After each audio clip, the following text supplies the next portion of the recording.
Salut! Vous écoutez Les Sexes Maîtresses, Audrey, Sarah et Valérie, diplômées de la maîtrise en sexologie et féministes du plus profond de notre âme. Que vous soyez calé ou novice en la matière, on vous parle de sujets sexos, de sujets féministes, parsemés d'anecdotes cocasses. De notre salon, on vous invite à nos conversations pour rire, rager et peut-être en apprendre un peu. Bonne écoute! Le sujet de cet épisode, c'est un sujet abordé pendant plus de 45 heures dans un cours de bac en sexo. Ben oui, 45 heures que sur les ITSS, le VIH et le sida. Le mythe qui prône que je suis plus cochonne que les autres parce que j'ai étudié en sexo, God, tu vas vraiment être déçu de savoir qu'en te regardant, même si je te trouve ben hot, pas mal sûr que je pense surtout à toutes les ITSS qui existent sur la planète. Donc aujourd'hui, on souhaite aborder dans une perspective sociale et non moralisatrice le sujet des ITSS, VIH, SIDA. Comme on n'est pas des professionnels de la santé, cet épisode ne vous donnera pas une liste de signes et symptômes pour savoir si vous avez une gonorrhée ou la gale. Pour savoir ça, vous avez Google puis WebMD. Joke, allez consulter votre professionnel de la santé. Pour commencer à la base, les lettres ITSS signifient infection transmissible sexuellement et par le sang. S'il vous plaît, on arrête de nommer ça des maladies vénériennes ou encore des MTS, donc des maladies transmissibles sexuellement. Ça s'appelle pas de même! La science préfère l'appellation infection parce que il peut avoir une présence de symptômes ou pas, tandis que maladie, ça laisse penser qu'il y a des symptômes. Ben, peut-être pour faire du pouce sur ce que t'as dit, Sarah, moi j'aimerais mieux comprendre la différence entre bactéries et virus. Oui, dans le fond, il y a vraiment une différence à faire entre bactéries et virus. Bactéries, c'est tout ce qui est chlamydia, gonorrhée, c'est ce qui se règle avec des antibiotiques. Tandis que des virus, comme le VPH, le VIH, les virus de l'herpès, ça se règle pas avec des antibiotiques. Même si on peut parfois atténuer les symptômes avec des médicaments. On va pas commencer à rentrer dans un cours de bio, là. Mais là, bactéries, virus, etc., comment on attrape ça, une ITSS, finalement? Comment? Par où? Oh! Beaucoup de questions. Quel orifice? Donc, dans le fond, là, ce qu'il faut retenir, c'est qu'on peut attraper une ITSS par soit une relation sexuelle, la consommation de drogue, tatouage et perçage, puis dans le partage d'objets. Dans toutes ces situations-là, il peut y avoir un contact peau à peau ou substance à substance, donc sexuellement ou par le sang. Donc, autant au niveau relations sexuelles, on parle pas juste de pénis-vagin, on parle aussi de organes génitaux vers l'oral, qu'on en donne ou qu'on en reçoive, consommation de drogue quand on se partage de matériel injectable, mais aussi quand tu t'en vas faire une ligne de cocaïne avec la même paille que ton chum ou avec la même clé. Ça aussi, ça peut être une occasion d'attraper une ITSS. Tatouage et perçage s'il n'y a pas un bon protocole de désinfection du matériel. Puis partage d'objets, comme tu partages ton jouet sexuel avec quelqu'un, des trucs comme ça. Donc, quand on partage des liquides corporels, c'est là qu'il y a un petit danger. Fait qu'aussitôt qu'il y a un contact, dans le fond, c'est potentiellement un risque de contracter une ITSS. Oui. On se sent en pleine pandémie de COVID aussi. Fait que du petit frottis-frottant, ça arrive, ça compte. Ça compte! Ouais, parce qu'on l'entend souvent, celle-là. Là, le gars, il va vouloir aller mettre le condom, mais juste pour la relation sexuelle avec pénétration. Tout ce qu'on fait avant, il y a un certain risque aussi. Clairement, ces gars-là, ils ont jamais eu une chlamydia dans le fond de la gorge. Peut-être, mais pas diagnostiqué. C'est ça! Oh my God! Donc, en résumé, il y aurait quatre façons d'attraper des ITSS. Donc, ouais, tout ça pour dire que dans le fond, une personne atteinte peut transmettre des ITSS même si elle n'a aucun symptôme visible. En plus. Ouais. Le site du gouvernement du Québec donne quelques stats quand même intéressantes. Plusieurs personnes ignorent qu'elles sont infectées. C'est le cas de 9 personnes sur 10 qui ont l'herpès génital, 9 personnes sur 10 qui ont le virus du papillome humain, 3 personnes sur 4 qui ont la chlamydia, 1 personne sur 5 qui a le VIH, puis 1 personne sur 5 qui a le virus de l'hépatite C. C'est fou! C'est là, je viens de nommer plein de stats, mais comme... C'est comme 90%. C'est ça, qui ont aucun symptôme, tu sais, donc... Puis ils savent jamais. C'est ça, puis ça peut avoir des dommages sur ta santé aussi, là, à long terme, donc D'où l'importance d'aller se faire dépister. Ouais. Ouais, Ouais. exactement. Puis là, Sarah t'a nommé des statistiques par rapport aux personnes qui avaient une ITSS sans le savoir. Au Québec, là, pour vous donner une petite idée, il y a 40 000 personnes qui reçoivent un diagnostic d'ITSS chaque année. Wow! 40 000. 40 000, puis ça, c'est sur un site Internet gouvernemental. Là. Donc, ça, c'est des gens qui ont eu leur diagnostic. Ça veut dire qu'il y a plein de personnes. Ça, c'est ceux qui sont allés se faire dépister. Oui, c'est ça. Il y a une personne sur 5 qui est infectée par l'herpès génital au Québec. 3 personnes sur 4 qui seront à un moment ou à un autre de leur vie infectées par le VPH, le virus du papillon humain. Une petite pause, mais c'est 75% de la population. Là, Ouais, quand on y ouais. pense. Oui. Comme- Oui, puis ça, tu sais, il y a certaines souches qui vont provoquer des cancers du col de l'utérus, là. Il y a aussi 2 fois plus de cas déclarés de chlamydia qu'en 1997. Combien de fois plus? 2 fois plus de cas déclarés de chlamydia Ah ben, qu'en 1997. Puis depuis 10 ans, le nombre de cas déclarés de gonorrhée a augmenté de 200%. D'un autre côté, comme une augmentation de 200% dans les derniers 10 ans, ça peut aussi être une conséquence positive du fait que les gens vont juste se faire dépister plus souvent. Il y a Oui. juste plus de dépistage en plus grande quantité, puis les gens, peut-être qu'ils ont été sensibilisés à ça. Tu sais, il y a eu quand même des campagnes de sensibilisation. Ouais, t'as Parce que raison. des augmentations comme ça aussi, la santé publique, ils font des choses, là. Ils font des petites Ouais. campagnes de prévention et de sensibilisation aussi, là. Fait qu'il y a quelque chose quand même avec la chlamydia puis la gonorrhée parce que, comme on disait au début, c'est des bactéries qui se traitent avec des antibiotiques. Fait qu'on dirait que les gens sont comme « Ah, c'est pas grave! » Mais Ouais, puis il y en a qui développent une résistance aux médicaments contre la gonorrhée et la chlamydia. Donc, ça aussi, ça fait peur, là. C'est la 3e fois que tu attrapes une gonorrhée puis tu résistes aux médicaments. Comme, je suis pas médecin, là, fait honnêtement, je sais pas qu'est-ce qu'ils font, là. C'est ça qu'ils ont des plans B, mais... Ouais, c'est inquiétant. Mais bref, on est déjà en pandémie, là, on veut pas trop vous parler longtemps de virus puis de bactéries. Mais l'important, c'est de se protéger puis de se faire dépister. Parce qu'une Ouais. fois que tu le sais, après ça, tu peux juste prendre les médicaments ou prendre les précautions avec tes partenaires pour t'assurer de pas le donner. Ne pas le recevoir Oui, aussi, aussi. aussi. Plus tu te fais dépister, le mieux c'est pour tout le monde. Ouais. Mhm. Ben, ça me fait penser, Sarah, quand tu parlais tantôt du fait que ça se peut que tu contractes une ITSS puis que tu sois asymptomatique, donc que tu ne présentes pas de symptômes. Il y a du langage autour de ça qui fait en sorte que « Ah, je suis clean parce que j'ai rien. » Fait que je sais pas si vous avez des impressions par rapport à ça. On entend des phrases qui sont vraiment stigmatisantes dans le sens où ils encouragent pas une conversation positive autour des ITSS. Ils encouragent plutôt comme une espèce de déni, des fois, qui peut faire en sorte que comme tu penses que t'es chill parce que t'as pas de symptômes. Fais-moi confiance. Fais-moi Ouais. confiance, tu sais. J'ai rien, j'ai pas de symptômes. Je veux pas, ça tue le mood. Ouais. Tu sais, aussi, puis tout le discours autour de être clean. Je suis clean. Ouais. Mais tu sais, Ouais. c'est pas une question C'est quoi d'être être propre clean? ou sale, Ouais, là. c'est Tu sais, ça. parce que ça emmène que l'envers de la médaille, ce serait que je suis sale. Mais avoir une DSS, c'est pas être propre ou sale, là. Il est pas question de pureté comme de propreté, là. C'est vraiment... La bactérie, elle a fait son chemin, puis elle s'en fout si t'es crotté ou si t'es pas crotté, comme elle se promène, là, genre, she don't give, là.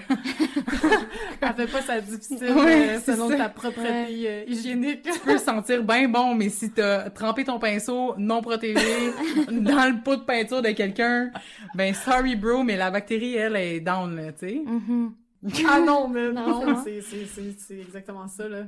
Mais je pense aussi que, tu sais, ça fait pas tant longtemps dans l'éducation sexuelle qu'on n'est pas viré, puis tu sais, là on parle de ici maintenant, là, puis il y a plein de places où est-ce que l'éducation à la sexualité, il y en a pas, ou bien c'est vraiment axé sur la peur, puis sur l'abstinence. Puis ça, ce que ça fait, c'est que ça met de la culpabilité aux gens. Les gens se sentent de la Seuls. honte, Ouais. seuls. Ils savent pas où aller, comment faire. Puis c'est sûr que si tu te fais montrer des photos d'herpès au pire des pires, jamais soignées, vous pouvez attraper ça, c'est dégueulasse. Ben, c'est sûr qu'après, t'es comme, yeah, dégueulasse, Ouais. moi je suis clean.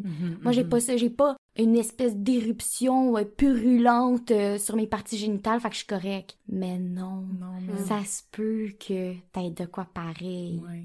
Puis que ça soit tout petit, puis que ça fait juste piquer juste un petit peu. Ouais. Tu sais, ça se peut que ça soit full minime, mais c'est pas grave parce que le risque est quand même là de la transmettre. Mhm. Aussi, le débat d'être clean ou pas clean, d'être propre ou pas propre, je pense que c'est aussi en lien avec le fait qu'on associe les ITSS aux personnes qui ont plein de relations sexuelles avec plein de personnes. Puis c'est comme un mythe, Mhm. là. Comme, Mhm. c'est pas parce que t'as plein de partenaires sexuels que t'as plus d'ITSS que quelqu'un qui a eu 2 partenaires non protégés. Ouais, c'est ça. C'est ça, parce que statistiquement, c'est sûr que si t'as plein de partenaires puis tu te protèges pas, comparativement à quelqu'un qui a le ou la même partenaire depuis des années, Mhm. ben oui, ça augmente tes chances, sauf Ouais. que Mhm. c'est pas parce que tu multiplies les partenaires puis que t'es protégé que t'as plus Ouais. de chances que quelqu'un qui en a moins mais qui se protège pas. Je sais pas C'est si... ça. Exact. Ouais. Parce C'est qu'il y a ça. aussi une personne qui a plusieurs partenaires sexuels va peut-être plus souvent aller se faire dépister. Ouais, Va aussi. justement être Mhm. plus strict sur ses méthodes de contraception puis à l'utilisation du condom parce qu'elle sait qu'elle a Mhm. plusieurs partenaires. Mhm. Mhm. Mhm. Tandis que quelqu'un qui est en couple depuis 5 ans puis qui du jour au lendemain est célibataire puis qu'il a connu une personne dans sa vie, ben peut-être qu'il mettra pas de condom à ses Mhm. Mhm. prochains partenaires sexuels, tu sais, Mhm. parce qu'il a pas l'habitude. Ouais. Tout ça pour dire qu'il y a comme un jugement derrière le Ouais. fait des ITSS, puis même juste d'aller te faire dépister, c'est comme « Ah, toi, tu te fais dépister? » Comme « T'es une grosse cochonne, genre? Mhm. Le Voyons. terme sexuellement actif, c'est large en titi, là. Mhm. Ouais, Fait ouais. que ça peut comprendre quelqu'un qui a comme 5 ou 6 partenaires, ça peut comprendre quelqu'un qui a une partenaire, ça peut même des fois comprendre quelqu'un qui a eu une relation dans la dernière année, là, tu sais. Ben oui, Mhm. ben oui. Comme c'est sexuellement actif, là. Oui, puis aller se faire dépister, dans le fond, c'est juste prendre soin de sa santé. Prendre soin de sa santé sexuelle. Mhm. Tu t'en vas faire checker tes dents, tu fais checker tes parties génitales en même temps, puis une petite prise de sang, puis tu le liquides, puis c'est fait. Aller se faire dépister, c'est être Ouais. un citoyen responsable. Prendre en charge sa sexualité aussi. Ouais, Mhm. ouais. Fais ce que tu veux en autant que tout le monde soit consentant, puis que tu te protèges.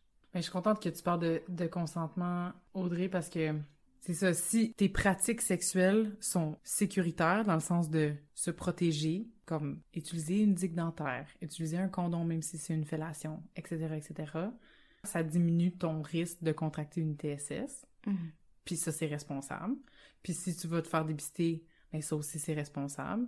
Comme c'est responsable, je dis responsable, mais je vais faire glisser ça dans le consentement pour faire du pouce sur ce que tu disais, Audrey, parce que si j'ai un ou une partenaire qui vient vers moi puis qui me parle d'emblée de tout ce qu'elle fait pour protéger sa santé sexuelle et la santé sexuelle de ses partenaires, moi, je vais juste me sentir plus en confiance d'être avec cette personne-là. Mhm. Mhm. Puis aussi, je vais me sentir encore plus confortable de lui parler des ITSS que peut-être moi j'ai déjà contracté dans le passé, puis comment moi je gère aussi, parce que c'est différent.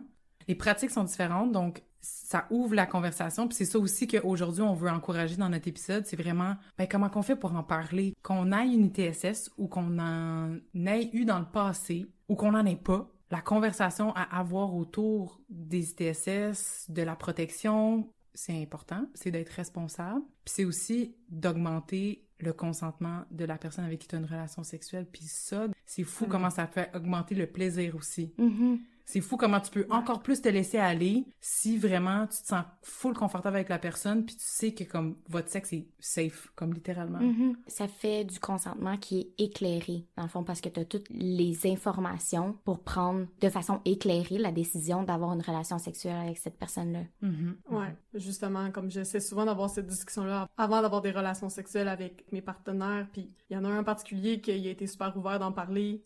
T'sais, on a eu une discussion autour de ses pratiques sexuelles, puis comment il prenait soin de sa santé sexuelle, puis comment moi j'en prenais soin, puis comme ça m'a tellement donné confiance en lui en général aussi, là, parce que je suis comme c'était capable de me parler de ça, comme j'ai l'impression que tu vas pas hésiter à me parler de d'autres sujets importants quand Mhm. tu fréquentes quelqu'un, tu sais, Mhm. donc comme tu dis, le plaisir était juste 4 fois plus là, parce que pendant nos relations sexuelles, j'étais pas genre « Il va-tu vouloir enlever le condom à moitié de la relation sans que je le sache? » Est-ce que, comme toutes les questions que je me pose quand même souvent avec d'autres partenaires, avec celui-là, j'étais genre « Wow, je peux vraiment me laisser aller, tu sais. Mhm. Mhm. Mhm. Mais oui, parce que la personne, elle te montre sa vulnérabilité aussi.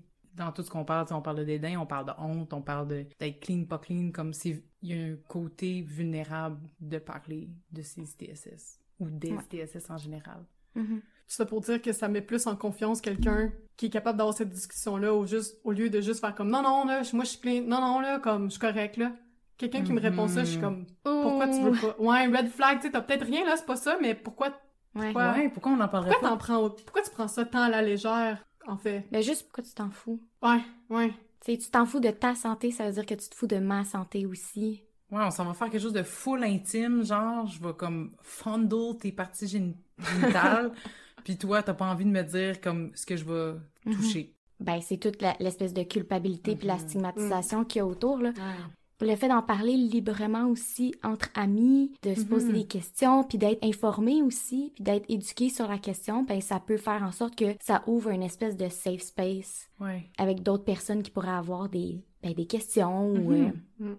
Ouais, puis ça dédramatise les ITSS, puis justement, ça enlève peut-être un peu la perception négative quand t'es capable d'en parler avec les autres. D'en discuter, c'est comme, ça devient peut-être moins dramatique que justement tout ce qu'on a appris à l'école, puis que c'est la pire chose au monde, ta vie est ruinée, tu sais, c'est comme non. Comme quand t'es capable d'en parler avec des personnes autour de toi, c'est un peu plus rassurant. Là, ça, c'est une autre affaire aussi. Là, on parle de prévention, puis on a parlé de plein de statistiques qui font un peu peur parce que, oui, ça existe, mais là, qu'est-ce qu'on fait quand on en a pogné une? Tu sais, est-ce que c'est la fin de notre vie sexuelle? Est-ce que c'est la fin? Est-ce qu'il n'y a plus personne qui va vouloir avoir du sexe avec toi?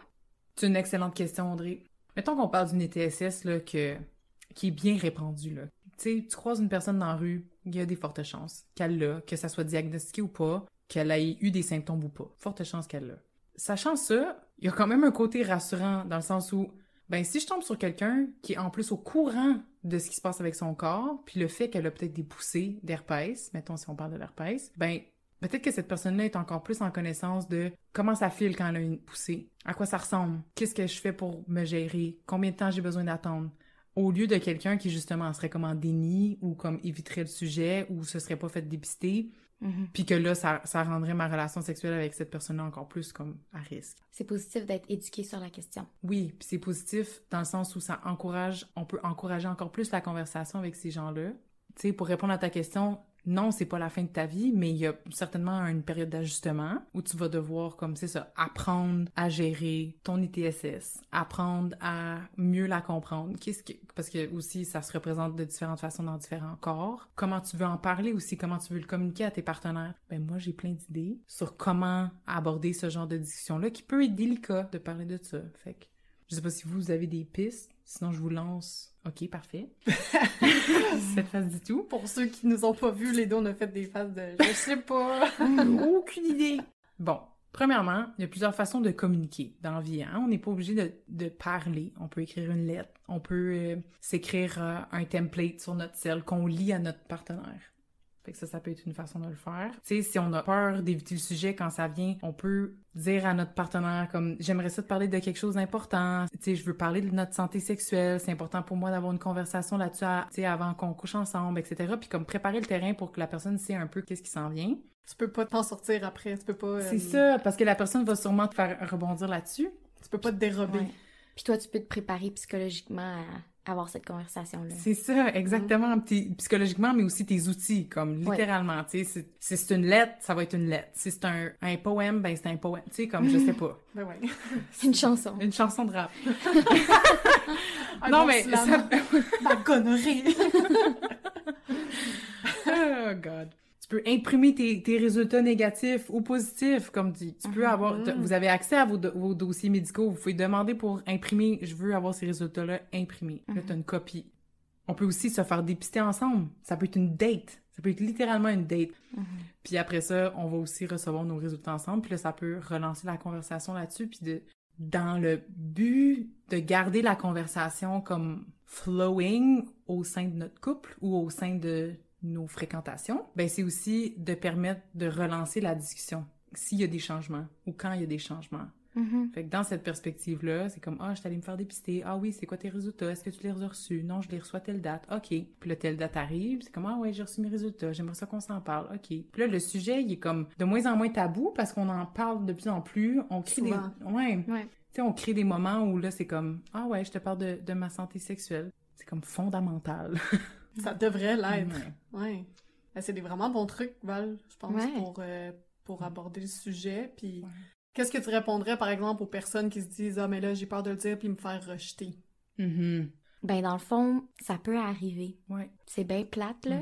C'est jamais le fun de se faire rejeter, mais ça peut arriver, puis ça fait partie d'avoir une bonne santé sexuelle, puis d'être responsable. C'est pas très vendeur de le dire de même, sauf que la personne, une fois qu'elle a les informations dans quoi qu'elle s'embarque, ben c'est de respecter son consentement, tu sais.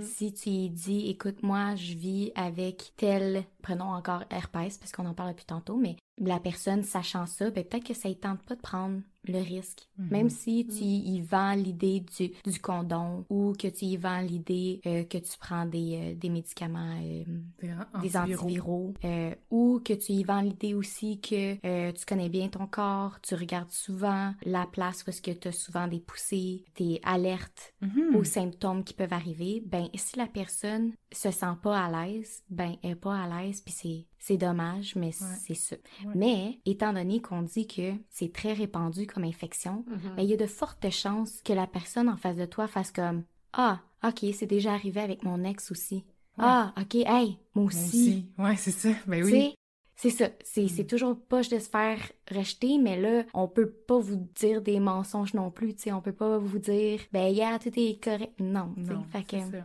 Ben, puis c'est aussi, oui, avoir peur du rejet, mais en même temps, quoi, garder ça secret, puis éventuellement, ton partenaire développe les TSS en question, puis Hey, tu te sens vous mal allez avoir après, la tu sais? discussion après, comme C'est ça. là, il y a plus de chances de rejet, selon moi, Oui, c'est que le d'en parler au mensonge. début. Ouais. Ouais. Une fois que tout est dit, ben après, la personne, ben, elle est libre de choisir. Si elle a choisi, c'est qu'elle y a pensé, Ben oui. elle a pesé les pour et les contre, puis elle a décidé que, ben, tu sais quoi, moi, j'ai le goût quand même d'avoir du sexe avec toi.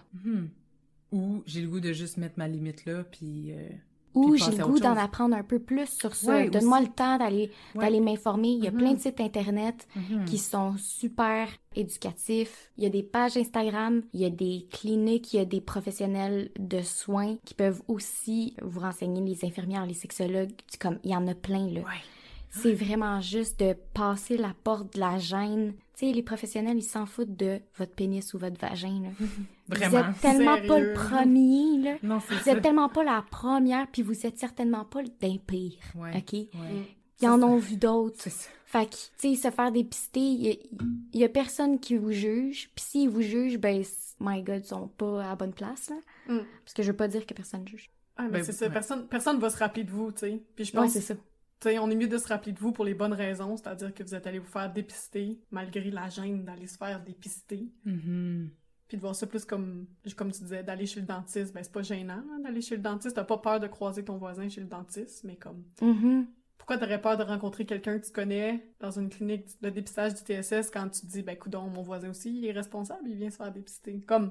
Oui, c'est Ouais. ça. Ça veut pas dire... En fait, se faire dépister, ça veut pas dire que t'as une ITSS. Non plus. C'est ça aussi. C'est comme on associe que si tu t'en vas te faire tester, c'est parce que t'as des symptômes pis t'as une ITSS. Puis c'est comme pas nécessairement. Donc, Ouais. tout ça pour dire, personne dans la clinique va vous juger Non. d'être là. Ben non. Puis, en fait, c'est intéressant vos points de vue, les filles, parce que ça m'amène peut-être à un autre palier de l'inconfort de jaser des ITSS puis de notre santé sexuelle. Mais c'est aussi que ce qu'on essaie d'encourager avec le fait d'avoir les discussions, puis de vous donner des outils pour avoir les discussions, puis d'en parler plus librement avec nos amis, avec notre voisin qu'on croise à la clinique de dépistage ITSS, c'est d'enlever peut-être ou de réduire la charge mentale de la personne qui veut se protéger, qui, elle, veut prôner vraiment comme du safe sex, tu sais, comme de porter le condom, d'avoir une digue dentaire pour les cunnilingus, tu sais, etc., etc. Parce que cette négociation-là de la protection qu'on veut dans nos relations sexuelles, elle peut être super inconfortable puis vraiment culpabilisante. Tu sais, tu peux être perçu comme le party pooper. Comment ça, tu veux pas... Je veux pas mettre le condom. Comment ça, tu veux pas de condom? Pis c'est genre... Comment ça que moi, je suis la personne qui est le party pooper? Comme ça devrait être l'autre personne qui me demande de pas me protéger. Mais non. Fait que ça aussi, c'est... Si on encourage ces conversations-là puis ces canaux-là de communication sur notre santé sexuelle, ça réduit aussi la charge mentale à tout le monde, dans le fond. Il y a des fois où j'ai même pas eu à poser la question, comme si c'était sûr. Personne n'a sorti un condom. Ouais. Ça, c'est le fun. Puis Ça, c'est genre, ouais. OK, C'est très le fun quand cool, ça on est arrive. sur la même longueur d'onde. Genre, ils ont pas idée à quel point C'est ils libérateur. montent dans notre estime. Ben là. oui. Je suis comme, wow, ok, cool. Pourtant, aïe, que c'est un geste Anodin! base. Ouais, de base, là. Mais je pense aussi, en tant que personne qui va négocier le port du condom ou la contraception, c'est empowery. Tu sais, des fois, on va pas vouloir négocier le port du condom parce qu'on se sent mal, on veut pas gâcher le mood, on veut pas ci, on veut pas ça. C'est pas toi qui gâche le mood parce que t'as voulu mettre un condom. C'est l'autre personne qui veut pas se protéger qui gâche le mood. Ouais. Pourquoi tu veux pas que j'aie autant de plaisir? Parce que dans le fond, quand tu te protèges, ben t'es comme dans un mood de je suis pas en train de penser à toutes les ITS que je pourrais pogner en ce moment. Je suis pas en train de me dire oh, asti que ça vaut pas la peine en ce moment. Pourquoi je fais ça? Tu sais? Exact. Je pense que quand il vient le moment où il faut que tu mettes ton pied à terre puis que tu dises non, regarde, moi je le fais avec condom ou rien pantoute, là. C'est de se répéter ça puis de sortir ces arguments-là. Regarde-moi, si on met pas de condom, j'aurai pas de fun. Tu veux-tu que j'aille pas de fun? C'est un bon argument. Est-ce qu'on se fait un top 10 des pires excuses pour ne pas se protéger? Ben encore une fois, c'est du gouvernement du Québec. Vraiment? Les pires excuses pour ne pas utiliser le condom. Donc, wow. on va vous donner l'excuse, puis comment y répondre. Si tu m'aimais, tu le ferais sans condom. Je suis désolée, mais l'amour ne protège pas contre les ITSS. Mais le condom, oui.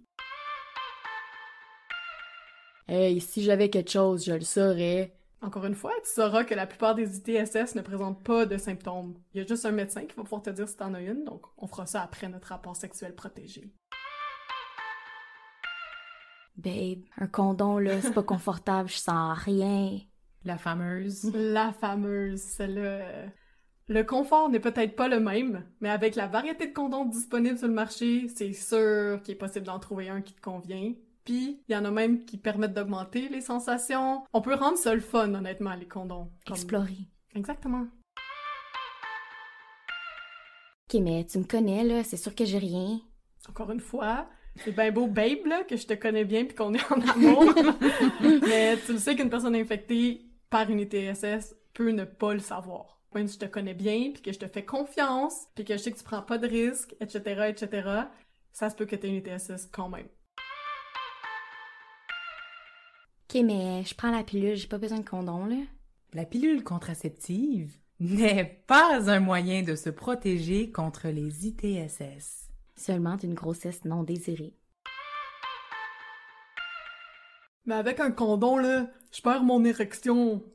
Pour éviter ce problème-là, pratique à enfiler le condom. Comme ça, le moment venu, t'es plus confiant, l'érection risque de tenir plus longtemps. Sinon, tu peux essayer une autre taille ou une autre marque de condom, puis te pratiquer. Practice makes perfect. Il y a aussi des condoms vaginaux dont on parle pas vraiment beaucoup parce que c'est moins user-friendly. Mettons, je vais le mettre de même. Ouais, tu peux le mettre des heures à l'avance. Effectivement. T'es prête, ça gâche pas le moment. C'est ça. Ça gâche pas ton érection. Non plus. Ouais, mais je suis bien trop jeune pour avoir une ITSS, là. Il n'y a pas d'âge pour contracter une ITSS. D'ailleurs, c'est les jeunes de 15 à 24 ans qui sont les plus touchés par certaines ITSS, dont la CLAM, la gono et le VPH. Damn, fait que si j'ai 25 ans, je chill. Non plus! Non plus! On parle juste de stats, mais il n'y a pas d'âge. Ok, mais c'est parce que je suis allergique aux condoms. Il y a des condoms en polyuréthane ou en polyisoprène conçus pour les personnes sensibles au latex, puis ils sont disponibles en pharmacie. Ils coûtent à peu près le même prix que les condoms à latex. Ok, mais un condom, là, c'est fait pour les relations sans lendemain. Un condom, c'est fait pour se protéger des ITSS en toutes circonstances, que ce soit avec un one night ou avec ton chum ou ta blonde ou n'importe quel partenaire. Avant de cesser l'utilisation de condoms, faut passer un test de dépistage. Ok, puis la 10e excuse, ouais, mais ça coupe le moment quand il faut que je mette mon condom. Avec l'habitude, ça va prendre quelques secondes. Encore une fois, se pratiquer, ça nous rend parfait. Quelques trucs pour maintenir l'action, ce serait de garder des condoms à portée de main, demander à l'autre personne de le mettre pour toi. Ça peut être sexy, là. Ça peut être full sexy, puis en attendant, l'autre peut regarder, peut se toucher, plein de choses que tu peux faire pendant le petit interlude. Ouais. Donc voilà pour les 10 pires excuses de ne pas utiliser le condom. Wow! Donc là, on vient vous donner 10 arguments pour répondre à ces excuses-là dans votre prochaine... Rencontre, s'il y a lieu. Puis là, on vous a parlé de quelques ITSS. On les a pas toutes nommées. Puis comme on vous a dit, on n'allait pas nommer toutes les sortes de choses qu'on peut attraper, puis tous les symptômes ou pas de symptômes ou peu importe. On a passé au-dessus du VIH-Sida. Ça pourrait être un épisode à lui tout seul. Quand on parle de stigmatisation, ça, c'en est un qui est énormément stigmatisé. Puis pourtant, avec les recherches qu'il y a en ce moment, les gens qui travaillent là-dedans, on prône beaucoup le I égale I, qui est indétectable égale intransmissible. Ça parle de la charge virale. Puis maintenant, plus on réussit à diagnostiquer tôt quelqu'un qui a contracté le VIH, plus vite on va être capable de donner des outils à la personne pour réduire sa charge virale puis continuer à avoir une sexualité satisfaisante pour cette personne-là. Donc, ce qu'il faut retenir, c'est que indétectable égale intransmissible. Le VIH, c'est différent du sida. Le VIH, c'est le virus d'immunodéficience humaine. Le sida, c'est le syndrome d'immunodéficience acquise. Donc, le VIH, c'est le virus. Le sida, c'est la maladie. Puis, il faut savoir que, de nos jours, au Canada, il y a plus personne qui meurt du sida, là. Oui. Parce que dans le fond, ce qu'il faut comprendre, c'est que le VIH, tu contractes le virus en premier, puis c'est ça, comme Audrey disait, si c'est pas géré puis pris en charge rapidement, tu peux développer le sida. Mais ces jours-ci, il y a des moyens de bien gérer avec les outils la charge virale puis garder ça comme au strict minimum, qui est une avancée incroyable là, depuis les années 80, comme on n'était pas... L'épidémie du sida dans les années 80, là, c'était fatal. C'était grave. Oui, c'était vraiment une sentence de mort, là. Mais si ça vous intéresse, l'histoire de l'épidémie du sida puis comment les personnes ont vécu ça, surtout dans la communauté LGBTQ, vous pouvez aller regarder It's a Sin, c'est un péché. C'est une série incroyable, c'est juste 5 épisodes d'1 heure, puis on suit des jeunes adultes pendant cette période d'épidémie du sida. Puis vous allez comprendre un peu de quoi on parle, justement, de toute la stigmatisation, du fait d'avoir honte, puis de pas aller se faire dépister, d'où ça vient cette espèce de pensée-là, de comment ça se fait que ça nous fait autant peur encore aujourd'hui, c'est à cause de la stigmatisation. C'est vraiment ça, parce que il y a plein de manières qu'on aurait pu approcher ça, puis c'est ça, on vous le recommande, vraiment beaucoup. Vraiment un bon 5 épisodes à regarder, puis qui nous ont fait mal dormir, puis beaucoup réfléchir.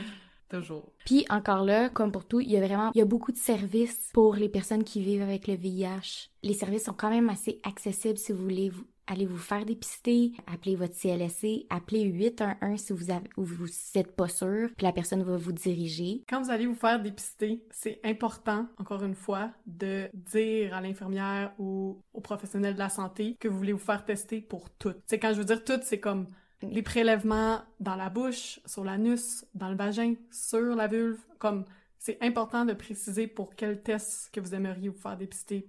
Pourquoi je dis ça, c'est que justement le VIH est encore associé aux personnes homosexuelles. Donc, ça m'est arrivé souvent de pas me faire dépister pour le VIH. Puis c'est moi qui devais le demander. Puis là, il me pose des questions un peu intrusives comme « Ah ben, as-tu des relations sexuelles avec des hommes gays? » tu sais. Puis c'est juste comme pour vrai, pourquoi tu me poses ces questions-là? Je te le demande. Fait juste... Donc vraiment, comme si vous êtes capable d'arriver avec comme une certaine agentivité puis être capable de nommer quel test que vous voulez, ça peut vous aider aussi. Puis aussi, si vous posez des questions, faut dire la vérité. Tu sais, des fois, on a des pratiques que peut-être on peut consommer de la drogue, consommer de la cocaïne en s'échangeant les pailles. On peut avoir des pratiques sexuelles qui sont considérées hors normes, un peu marginales. C'est important de le nommer, ça, parce que... Vous allez être mieux pris en charge. Ouais, c'est ça.